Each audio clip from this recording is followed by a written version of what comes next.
vienen topando arriba las aguas nuestras, las aguas nuestras.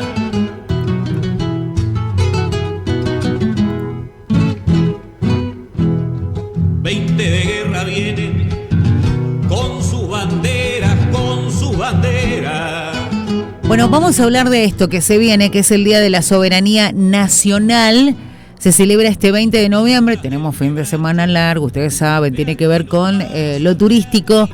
Pero vamos a hablar un poquito de el significado de esta celebración del Día de la Soberanía Nacional, que se debe a la batalla de la Vuelta de Obligado. Vamos a hablar un poquito de este tema y tenemos a Eduardo Campos, periodista, investigador y autor del libro titulado El combate ignorado, justamente sobre los hechos que ocurrieron en esa Vuelta de Obligado. Lo tenemos ahí en línea. Eduardo, buen día, ¿cómo le va? Claudia, buen día a ustedes también, a los oyentes, por supuesto.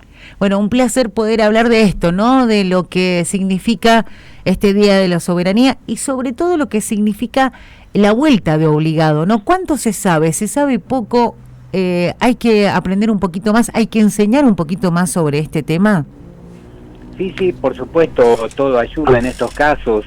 Lo que ocurre es que la Vuelta de Obligado, como otros hechos de nuestra historia, han estado un poco, han sido ignorados por la historia oficial, por decirlo de alguna manera, como no fue el único. Uh-huh. Pero fíjense que hablamos de la Vuelta de Obligado, pero en definitiva no se habla de la Guerra del Paraná. Uh-huh. La Vuelta de Obligado fue un combate de lo que fue la Guerra del Paraná, que duró 3 años, en los cuales la Confederación Argentina derrotó a las dos potencias más importantes de la época, que eran Inglaterra y Francia. Sí. Pero, digamos, se habla de obligado, bueno, porque ustedes, bueno, lo sufren más, el tema de que obligado por ahí está dentro de la provincia de Buenos Aires, y en un país centralista como este, que se dice federal, pero no dista mucho de serlo, siempre lo que pasa en Buenos Aires es como que tiene más repercusión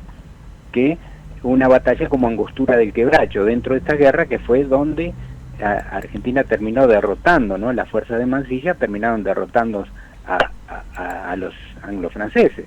Uh-huh. Eduardo, la pregunta que uno se hace a partir de esta fecha, ¿no? Es ¿qué tanta importancia le damos los argentinos a esto de saber digamos los hechos importantes de nuestra historia? Porque por ahí hacemos referencia en un feriado, en una conmemoración a un nacimiento, a una muerte, pero se deja por ahí de lado hechos importantes como esta, ¿no? Como esta batalla y como algunas otras más que han sido parte importante de nuestra historia. Bueno, justamente podríamos hacer una analogía con San Martín. Uh-huh. General San Martín fue puesto por nuestra historia como un librador de batallas, libertador de países, cruzador de cordilleras, pero nunca se habló del proyecto político de San Martín. ¿Por qué hacía eso San Martín? ¿Qué proyecto de nación? Uh-huh. ¿Cuál era el proyecto que San Martín quería con Bolívar para esto? Y hablar del San Martín militar, se obvió el San Martín político, que era lo que se quería mantener oculto. Con obligado pasa exactamente lo mismo, se lo toma como una batalla, bueno, cuántos perdimos, cuántos murieron de ellos, cuántos barcos hundidos, y esto no es lo importante. Lo importante es saber el proyecto de país que había detrás de esto, uh-huh. Porque a partir de obligado se perfilaba un proyecto de nación, pero después de Caseros, con la caída de Rosas, se perfiló otro, ¿no? Digamos como que ganaron los unitarios y construyeron el modelo de nación, y esto debería ser indiscutible, y por eso en la historia argentina, que se hace mucho después de obligado, fíjense que se hace en 1870, entonces ya se perfiló ahí el proyecto. Con esto yo no quiero decir que un proyecto de nación era peor que el otro. Claro. Simplemente que el que gana siempre acomoda la historia a su gusto. Ha pasado no solo aquí, sino prácticamente en todos los países del mundo tienen una historia que por ahí no llega a ser la correcta. Claro. La Argentina adolece de eso. Eduardo, y hablando de eso, ¿cuál era el proyecto de país que en ese momento era el que se quería instaurar en la Argentina, en la Vuelta de Obligado, y después cómo se dio el proceso hasta que cambió ese proyecto. Bueno, lo que Rosas intentó hacer fue, él era federal, en gran parte de esas cosas era federal, en otra era totalmente centralista, como por ejemplo en la aduana, que quería que la manejara Buenos Aires y no las provincias, es decir, el mayor ingreso que tenía el país, claro, en dinero. Él quería así el desarrollo de, a similitud con lo que había ocurrido en Estados Unidos, un proyecto de desarrollo industrial donde se pudieran hacer cosas. En los unitarios tenían un proyecto de país solo exportador, agroexportador, es decir, cuero, cereales y bueno, en definitiva eso se impuso, ¿no? Sí. Que de afuera vinieran la mercadería, la manufactura, como hoy viene, y Argentina sigue exportando hoy lo que exportaba en 1810 o 1850, cuero, carne y cereales. Y nada cuando estamos en condiciones de hacer cosas tecnológicamente muy avanzadas. Claro. Uno tampoco, es decir, hay que ponerse en el contexto de esa momento, Argentina, claro, en ese momento. Si entraban manufacturas, era eliminar cualquier esbozo de tener una industria que hiciera algo.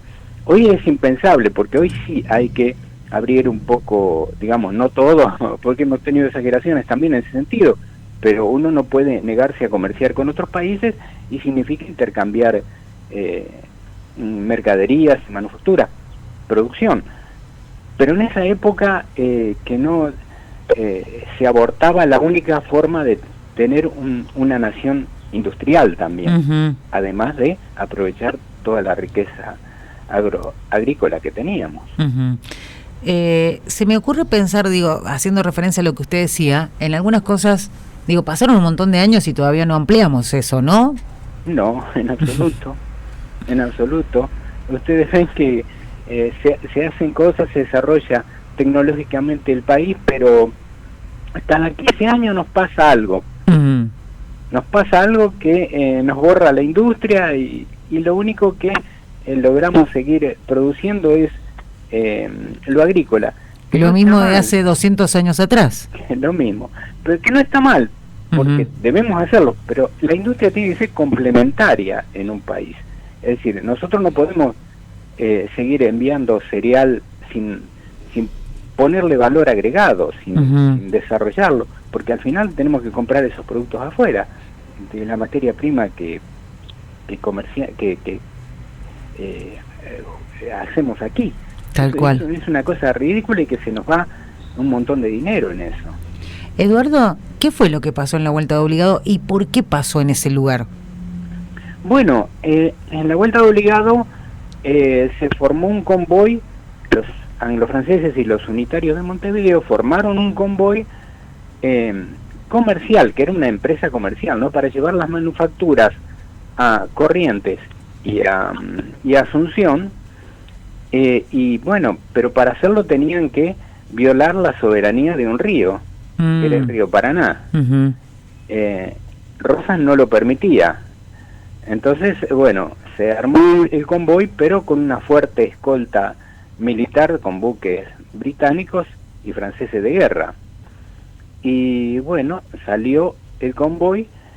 Es decir, es impensable que un convoy de mercantes argentinos con buques de guerra de escolta ingresara al Támesis, ¿no?, para llevar a Londres o a alguna ciudad del interior producción argentina. Sería impensable. Claro, claro. Sería un hecho de guerra total. Bueno, eso fue lo que pasó aquí. Entonces Rosas decidió artillar en la Vuelta de Obligado, porque en ese lugar, bueno, ya en 1810 y en el marco de la independencia de España, Hipólito Vieites había localizado una serie de puntos a lo largo de la costa del río Paraná que tenían barrancas, lo que ello posibilitaba el artillar esos lugares para impedir el paso de los buques españoles. Rosas evidentemente ha tenido esos informes, y cuando llegó el momento en 1845 vio que había 3 o 4 lugares. Se eligió el de la Vuelta de Obligado porque era el más cercano a Buenos Aires, y era por ende el lugar donde más fácilmente se podía realizar una logística, ¿no? Desde San Pedro a Buenos Aires, en la época, con chasquis se llegaba en el día. En un día, con las distintas postas a caballo, se llegaba en un día, y con carretas se llegaba en una semana, ¿no? Pero bueno, entonces los otros lugares ya estaban en la provincia de Santa Fe.